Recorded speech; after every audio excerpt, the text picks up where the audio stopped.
I recently posted a video exploring my perspective on Wuthering Waves version 2, and through some combination of me not getting my point across clearly and some people consuming content by pausing the video every few seconds, for many the video failed to land the points I was trying to make. I'd like to correct that. Going through every single point with enough clarity for people to understand would make this far too long, so let's narrow the focus for now.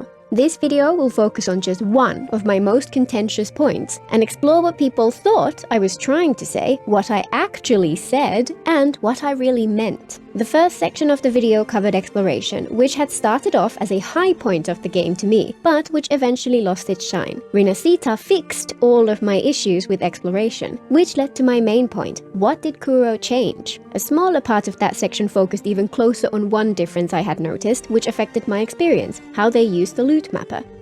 To add context for anyone who happens to stumble across this video who doesn't wuwa, the Lootmapper is a device which reveals all the chests in the nearby area, conveniently displaying all of them on the in-game map. I felt it had a subtle negative effect on the exploration for me, which I'll be clarifying shortly.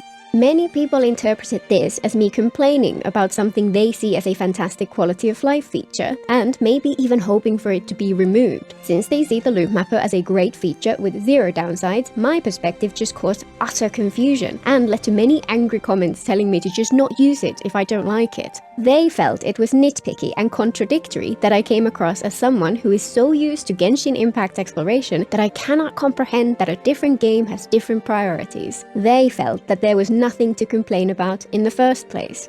One thing that had never crossed my mind before was that someone would play an exploration game even if they do not want the exploration part. Personally, I'm here for exploration. The games I love the most are Red Dead Redemption 2, Horizon, God of War, and so on. The gacha is secondary to me. I like the way the gacha cycle makes a game grow and evolve over time, but it's not the thing which keeps me coming back. I knew that many felt that features which remove friction were mostly good for them, but why would someone play a game with lots of exploration in it if they didn't like exploration at all? Instead, apparently, a large proportion of the wuwa community are solely focused on the gacha and combat, and see exploration mostly as a means to an end. They want the exploration to be as streamlined as possible so they can get as many pulls for as little effort as they can. While that's an utterly alien perspective on the game to me, I'm glad to finally see where they're coming from, and I'm glad the game does a great job of catering to that perspective. Thank you to the people who took the time to calmly and politely explain that in the comments. It would be nice if others would hear my perspective with an open mind too. After all, Kuro seems to have listened.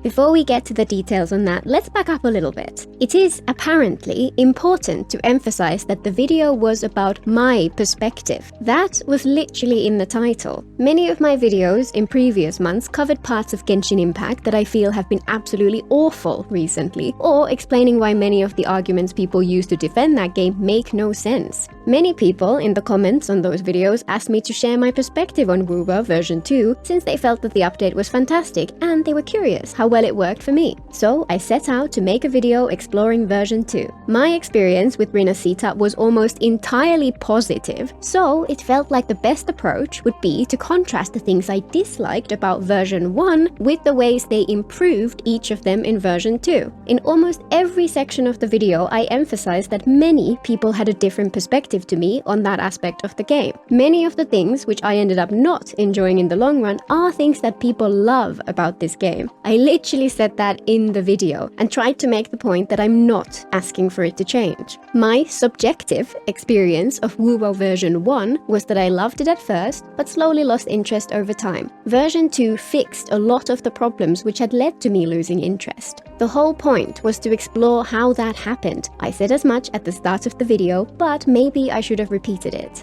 I then dedicated an entire minute and a half to making the point that in exploration games, freedom and friction are a spectrum, and that different games aim for different points on that spectrum. I felt this was an important point to make, since many people have a very different perspective, and this was something I've explained in comments in the past. I used an indie climbing game to demonstrate one extreme end of the spectrum and explicitly said I would not expect an open world exploration game to aim for that part of the spectrum. My point was that friction is not always a bad thing. This section was aimed more towards the following one, where I expressed that version 1's exploration was a little too far towards the freedom end of the spectrum to keep me excited in the long run, but it also applies to the Lootmapper too. If you use it, the Lootmapper moves the dial significantly further from friction to freedom. For many people, that's a good thing. Some could not even imagine how it could be a bad thing.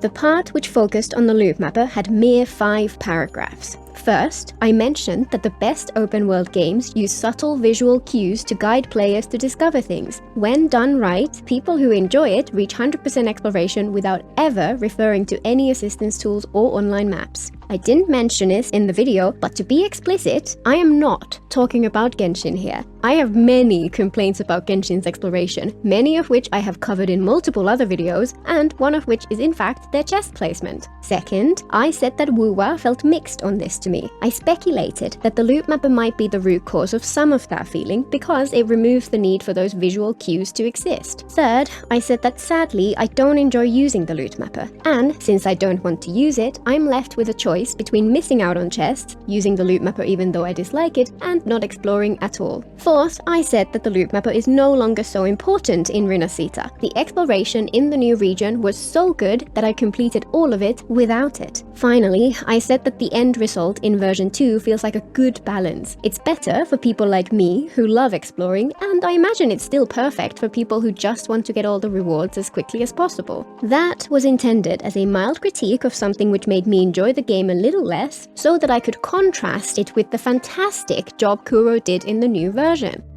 I'm sure there are many people who still don't understand where I'm coming from, so let's dive deeper. When a developer adds a feature to their game, it can affect the balance of everything else. This is very obvious to everyone when it comes to things like combat. A new echo set could completely change the balance of the combat, for example. More importantly, many of these features don't just affect gameplay, they also change how the developer builds the game in the first place. This is where the Lootmapper comes in. Just think about it for a minute. They're building an open world game, and they're filling it up with chests. Should the chests be hard to find? Should they be obvious? Most of the time, they want a mix. Some will be obvious and some will be obscure. In many open world games, when a developer adds a more obscure reward, they will spend some extra time adding subtle hints to the surroundings that will guide players towards that chest. If you've ever wandered around a world and just had a feeling that there must be a chest over in some awkward corner, you've experienced this. That feeling is the developer giving you just enough of a clue that you noticed it and you found the chest. This is a very difficult balance to strike. People all have different levels of sensitivity to visual cues, so it's impossible to please everyone. However, it's vital in many exploration games. If the guiding hand of the developer is subtle enough, it makes the player feel like they discovered something all by themselves. Often the entire reason people play the game at all is that they want that feeling. How does the Lootmapper affect this balance? Because it exists in the game, it means that all players will always have an easy way to find every chest. It's therefore less important for these visual cues to be effective, and arguably they might not need to exist at all. While there's nothing stopping the developers from continuing to put in the time and effort it takes to adjust the world to point players towards the more obscure chests, why would they? Since players have the Lootmapper, it's wasted effort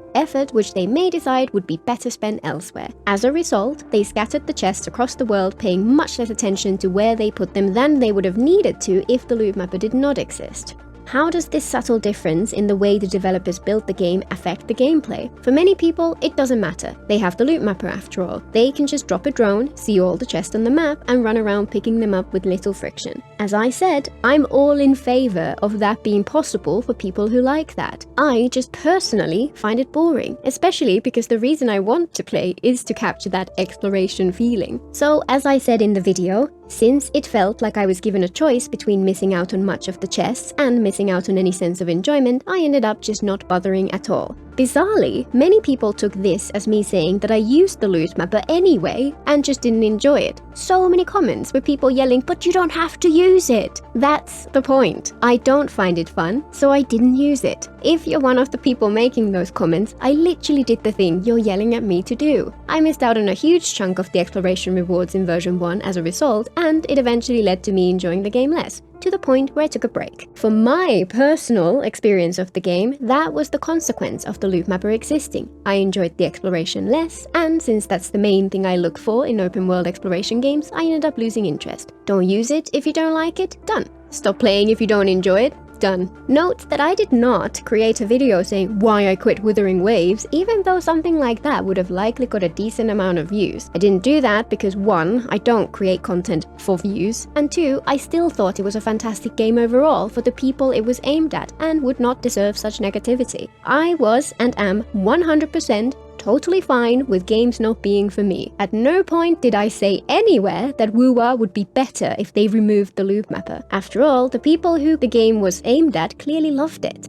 So, back to the actual point of the original video. How does Rinascita do it better? Something a few people noticed is my map exploration numbers, and they are, legitimately, a perfect example of the difference between the two. My exploration in Huanglong is mediocre at best. In Rinascita, it's almost completely 100% save for an area where I saved the last couple of the fun exploration towers for me to do on a rainy day. Yet the only time I used the Lootmapper in Rinascita was to find some of the chests hidden in the maze. So how did that happen? Kuro very obviously changed their world design philosophy. I'm speculating here, but I suspect that some number of people had the same experience I did with the exploration and quietly dropped the game. Kuro, being a company which seems to actually care what people think and who look to improve their game over time, must have noticed this trend. And of course, they wanted to address it because players leaving the game is a bad thing, despite what many people in the community apparently think. How did they fix it? First off, the world no longer has chests scattered everywhere and hidden in odd corners. Instead, they leaned much more into adding different types of gameplay to the map, with even more rewards for completing challenges, and concentrated almost all the remaining chests into tiny areas. They also made sure that the primary traversal method in the new region feels like you're actually playing a game. For someone who plays for exploration first and foremost, this was fantastic. All the gameplay challenges are natural to find organically. The fun part is the challenge itself and not the find the chests exploration, so they're easy to spot when you're gliding around the world. Some of them are a little hidden out of the way, in caves for example, and finding those brings back a little of that exploration dopamine. And since the challenges are legitimately fun, I loved every minute. I also loved those places with many chests hidden in a small area. When you know there are chests hidden everywhere, it's fun to look in every corner. And the flying is so much fun that moving from A to B in a straight line actually feels good. I don't even bother using teleporters most of the time. Kuro did a brilliant job at figuring out how to bring that exploration feeling for people like me without it affecting the experience of people who aren't there for the exploration. With all those changes added together in the new region, the one part of the game I care about the most now perfectly caters to my tastes. Do you think Kuro would want me to quit because the endgame isn't interesting to me? Or do you think they'd prefer to have a wider audience who like other parts of the game too, so that they can have more opportunities to make money or improve the game for everyone?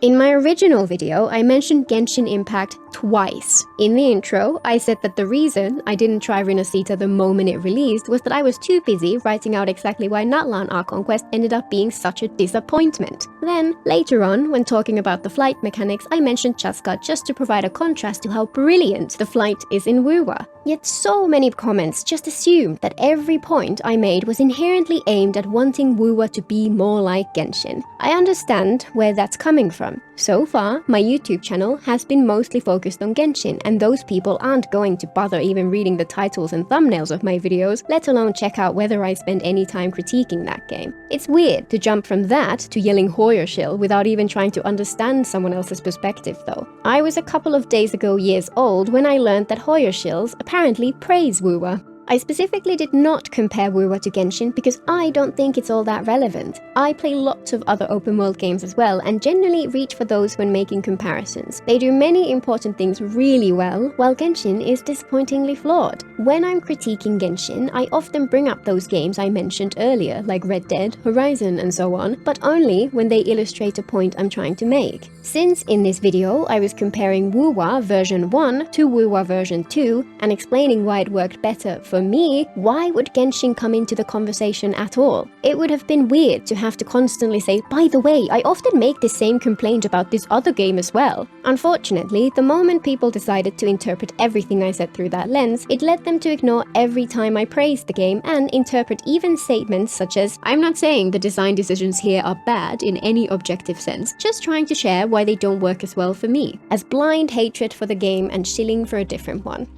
I could go into even greater depth to any of the other points I brought up in my video, but I'm unconvinced it's worth it. Maybe once I have the time to expand each point to cover much more than just my own perspective on just one game. I have no doubt that the people who didn't watch the first video also won't watch this one, and their comments will be easy to spot. I won't give them my time or attention. You, who are still listening, thanks for making it this far. I regularly make videos outlining places where Genshin fails to live up to my expectations, in addition to praising the things I did enjoy, even when my perspective is different to the majority of the community. Even the most controversial of these have always led to interesting discussions where people share different perspectives on the game. At the end, everyone comes away having had a fun time talking about something they enjoy, or used to enjoy in the past, and maybe with a greater understanding of where other people are coming from. Whenever someone says something which doesn't make sense, people ask for an explanation, and people listen. I'd have loved to start doing the same for wuwa on a more regular basis, assuming version 2 keeps on being as awesome as the first patch was, but based on the response, that kind of thing isn't really welcome here. I find that kind of sad.